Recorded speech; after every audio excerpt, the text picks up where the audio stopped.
Welcome to Vocal Verse. Tonight we present Edgar Allan Poe's haunting masterpiece, The Telltale Heart, a story of a mind unraveling and a crime driven by a single, unblinked eye. Close your eyes, listen carefully, and prepare for the madness to begin.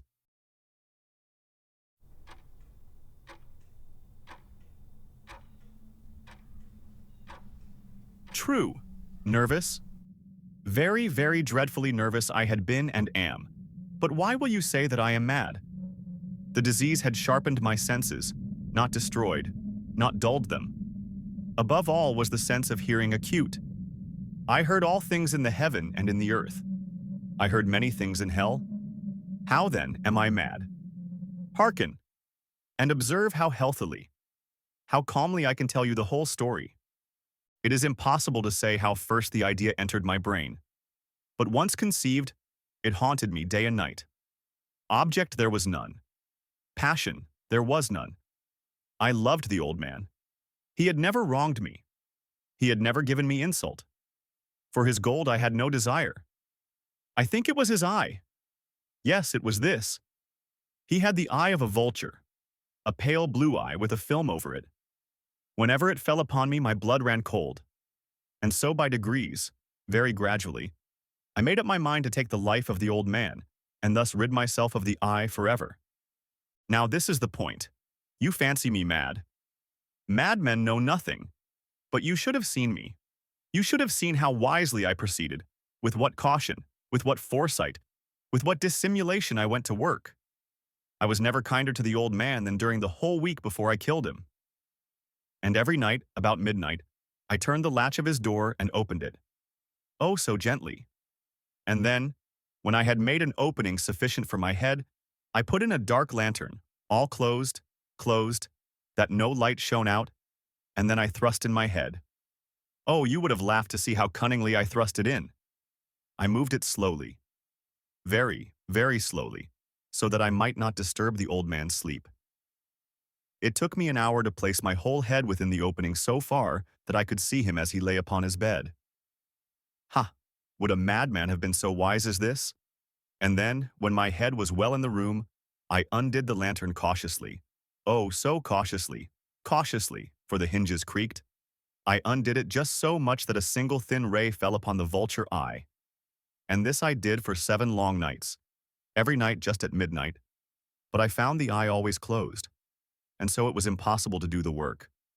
For it was not the old man who vexed me, but his evil eye. And every morning when the day broke, I went boldly into the chamber and spoke courageously to him, calling him by name in a hearty tone, and inquiring how he has passed the night. So you see, he would have been a very profound old man indeed, to suspect that every night, just at 12, I looked in upon him while he slept. Upon the 8th night I was more than usually cautious in opening the door. A watch's minute hand moves more quickly than did mine. Never before that night had I felt the extent of my own powers, of my sagacity. I could scarcely contain my feelings of triumph. To think that there I was, opening the door little by little, and he not even to dream of my secret deeds or thoughts. I fairly chuckled at the idea, and perhaps he heard me, for he moved on the bed suddenly, as if startled. Now you may think that I drew back, but no. His room was as black as pitch with the thick darkness, for the shutters were close fastened through fear of robbers. And so I knew that he could not see the opening of the door, and I kept pushing it on steadily. I had my head in and was about to open the lantern when my thumb slipped upon the tin fastening, and the old man sprang up in bed, crying out, "Who's there?" I kept quite still and said nothing.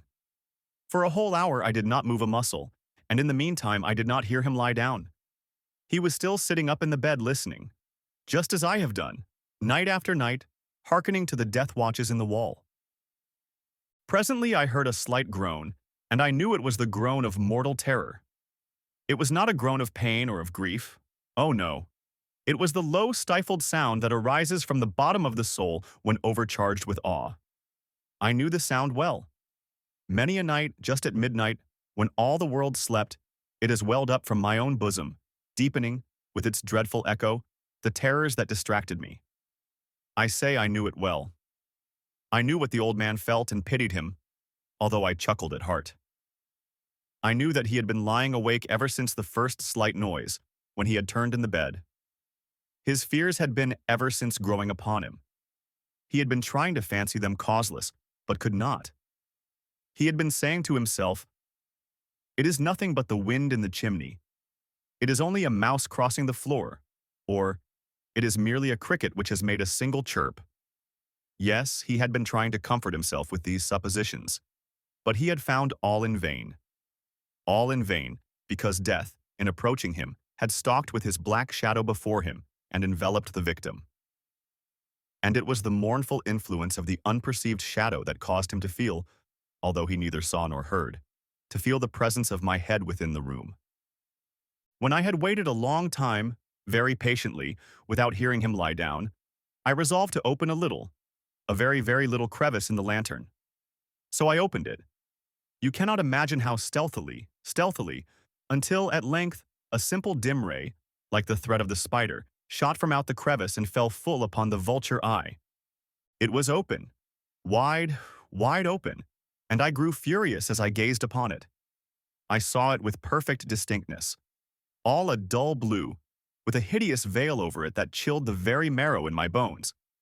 But I could see nothing else of the old man's face or person, for I had directed the ray as if by instinct, precisely upon the damned spot. And have I not told you that what you mistake for madness is but over-acuteness of the sense? Now, I say, there came to my ears a low, dull, quick sound, such as a watch makes when enveloped in cotton. I knew that sound well, too. It was the beating of the old man's heart. It increased my fury, as the beating of a drum stimulates the soldier into courage. But even yet I refrained and kept still. I scarcely breathed. I held the lantern motionless. I tried how steadily I could maintain the ray upon the eye. Meantime, the hellish tattoo of the heart increased. It grew quicker and quicker and louder every instant. The old man's terror must have been extreme. It grew louder, I say, louder every moment. Do you mark me well? I have told you that I am nervous, so I am. And now, at the dead hour of the night, amid the dreadful silence of that old house, so strange a noise as this excited me to uncontrollable terror. Yet, for some minutes longer I refrained and stood still. But the beating grew louder, louder. I thought the heart must burst. And now a new anxiety seized me. The sound would be heard by a neighbor. The old man's hour had come. With a loud yell, I threw open the lantern and leaped into the room. He shrieked once only. In an instant, I dragged him to the floor and pulled the heavy bed over him. I then smiled gaily, to find the deed so far done. But for many minutes, the heart beat on with a muffled sound. This, however, did not vex me. It would not be heard through the wall. At length it ceased. The old man was dead. I removed the bed and examined the corpse. Yes, he was stone dead. I placed my hand upon the heart and held it there many minutes. There was no pulsation. He was stone dead. His eye would trouble me no more. If still you think me mad, you will think so no longer when I describe the wise precautions I took for the concealment of the body. The night waned, and I worked hastily, but in silence. First of all, I dismembered the corpse. I cut off the head and the arms and the legs. I then took up 3 planks from the flooring of the chamber and deposited all between the scantlings. I then replaced the board so cleverly, so cunningly, that no human eye, not even his, could have detected anything wrong.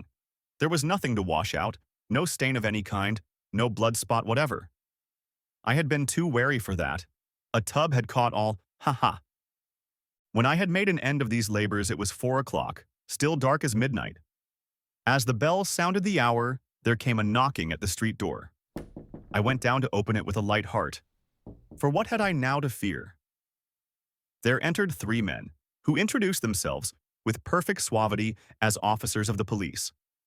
A shriek had been heard by a neighbor during the night. Suspicion of foul play had been aroused. Information had been lodged at the police office, and they, the officers, had been deputed to search the premises. I smiled. For what had I to fear? I bade the gentleman welcome. The shriek, I said, was my own in a dream. The old man I mentioned was absent in the country. I took my visitors all over the house. I bade them search well. I led them, at length, to his chamber. I showed them his treasures, secure, undisturbed.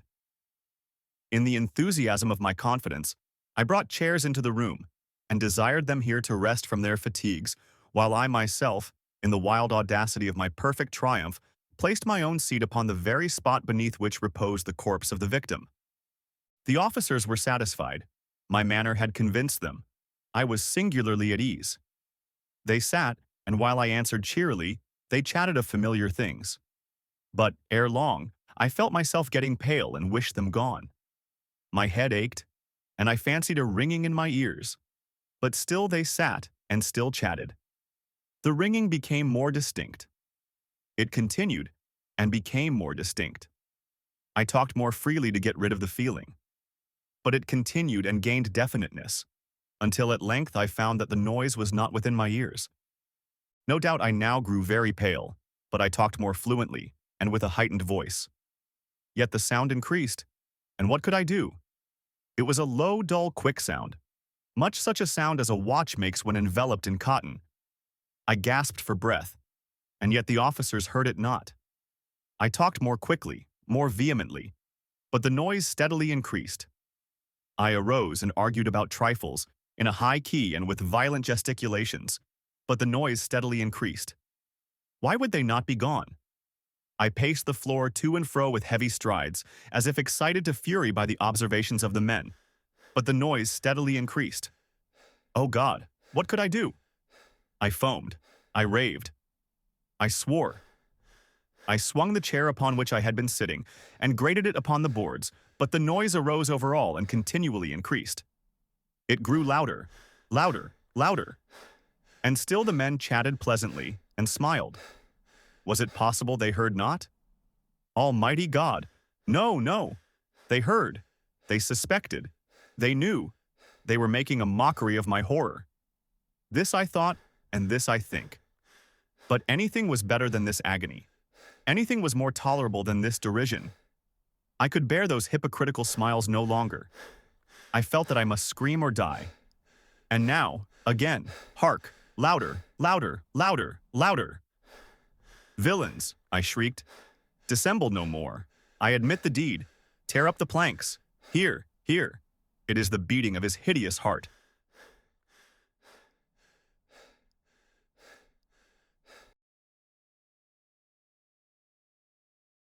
And so, the truth is revealed. The heart, the guilt, the madness. Can one truly escape the weight of their own conscience? Sleep well.